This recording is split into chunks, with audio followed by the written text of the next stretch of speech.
ముందుగా అందరికీ శ్రీరామనవమి శుభాకాంక్షలు.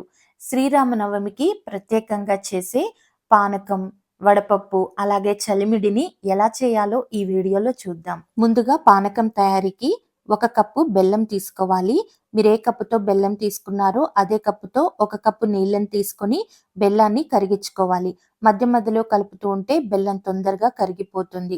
ఇప్పుడు ఇలా కరిగిన బెల్లాన్ని ఒక స్ట్రైనర్‌లోకి వడకట్టుకుంటే బెల్లంలో ఏదైనా నలకలుంటే అవన్నీ వచ్చేస్తాయి. ఇప్పుడు ఇందులోకి అదే కప్పుతో ఒక 5 కప్పుల నీళ్ల వరకి తీసుకోండి. ఇలా అయితే బెల్లం పానకానికి తీపి కరెక్ట్‌గా సరిపోతుంది.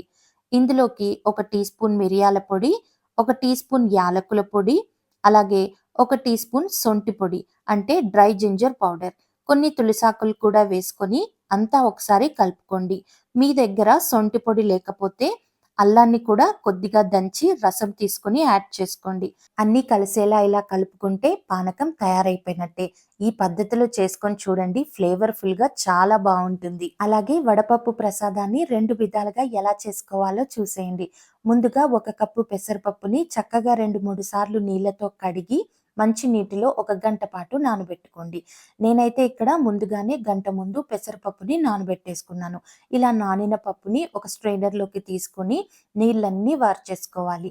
ఇలా వార్చేసుకున్న పెసరపప్పుని ఒక మిక్సింగ్ బౌల్‌లోకి తీసుకొని మీరు ఏ కప్పుతో అయితే పెసరపప్పుని తీసుకున్నారో అదే కప్పుతో సన్నగా కట్ చేసుకున్న బెల్లాన్ని కూడా సగం కప్పు తీసుకోవాలి. 1 కప్పు పెసరపప్పుకి సగం కప్పు బెల్లం, అలాగే 1 టేబుల్ స్పూన్ కొబ్బరి తురుము, అలాగే కొన్ని కొబ్బరి ముక్కలు. ఇక్కడ అన్నీ కూడా నేను పచ్చి కొబ్బరి తురుము, పచ్చి కొబ్బరి ముక్కల్ని తీసుకున్నాను. అన్నీ కలిసేలా ఒకసారి కలుపుకొని ప్రసాదం గిన్నెలోకి తీసుకొని పైనుంచి చిన్న బెల్లం ముక్కల్ని కూడా వేసుకుంటే వడపప్పు ప్రసాదం తయారైపోయినట్టే.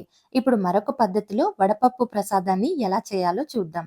ఇందుకోసం 1 కప్పు పెసరపప్పుని గంట ముందే నానబెట్టుకొని ఇలా నీళ్ళన్నీ వార్చేసుకున్న తర్వాత మిక్సింగ్ బౌల్‌లోకి తీసుకోవాలి.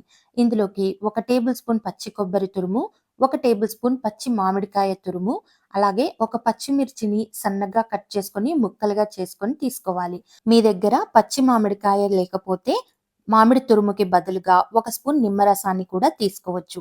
ఇప్పుడు ఇవన్నీ బాగా కలిసేలా కలుపుకొని ప్రసాదం గిన్నెలోకి తీసుకుంటే వడపప్పు ప్రసాదం తయారైపోయినట్టే.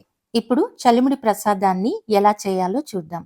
చలిమిడి తయారీకి 1 కప్పు బియ్యపిండిని తీసుకోవాలి. నేను రెడీమేడ్‌గా తీసుకున్న బియ్యపిండినే వాడుతున్నాను. ఇది పొడి బియ్యపిండి, తడి బియ్యపిండి కాదు. 1 కప్పు బియ్యపిండికి సగం కప్పు బెల్లం తీసుకోవాలి. ఇప్పుడు ఈ రెండిటిని చక్కగా మిక్సీలో వేసుకొని పౌడర్ చేసుకోవాలి. అలాగే 1 టీ స్పూన్ యాలకుల పొడి, కొద్దిగా పచ్చి కొబ్బరి ముక్కల్ని కూడా వేసుకోవాలి. చూసారా, మిక్సీకి వేసుకున్న బెల్లం అలాగే బియ్యపిండి చక్కగా ఎలా పౌడర్ లాగా అయిందో. ఇందులోకి కొద్దిగా నీళ్లు వేసుకుంటూ చపాతీ పిండిని కలుపుకున్నట్టు కలుపుకోవాలి. ఎక్కువ నీళ్లు పట్టవండి చలిమిడి తయారీకి, కాబట్టి చూసుకొని కొద్దిగా నీళ్ళనైతే వేసుకోండి. ఇలా కలుపుకుంటున్నప్పుడు ఇందులోకి 1 స్పూన్ నెయ్యిని కూడా యాడ్ చేసుకోండి. అప్పుడే చలిమిడి రుచిగా ఉంటుంది. అలాగే చలిమిడి చాలా సాఫ్ట్‌గా వస్తుంది. పిండంతా ఇలా దగ్గరగా వచ్చినప్పుడు మరొక సగం స్పూన్ నెయ్యిని వేసుకొని చక్కగా ఇలా చలిమిడిని తయారు చేసుకోవాలి. చూసారు కదా ఎంత ఈజీగా చలిమిడైతే తయారైపోయిందో. చాలా రుచిగా కూడా ఉంటుంది. ఫస్ట్ టైం చేసేవాళ్ళు కూడా శ్రీరామనవమికి ఈ ప్రత్యేకమైన ప్రసాదాలు చాలా ఈజీగా చేసుకోవచ్చు. మీరు కూడా ఈ శ్రీరామనవమికి తప్పకుండా ఈ ప్రసాదాల్ని ట్రై చేయండి.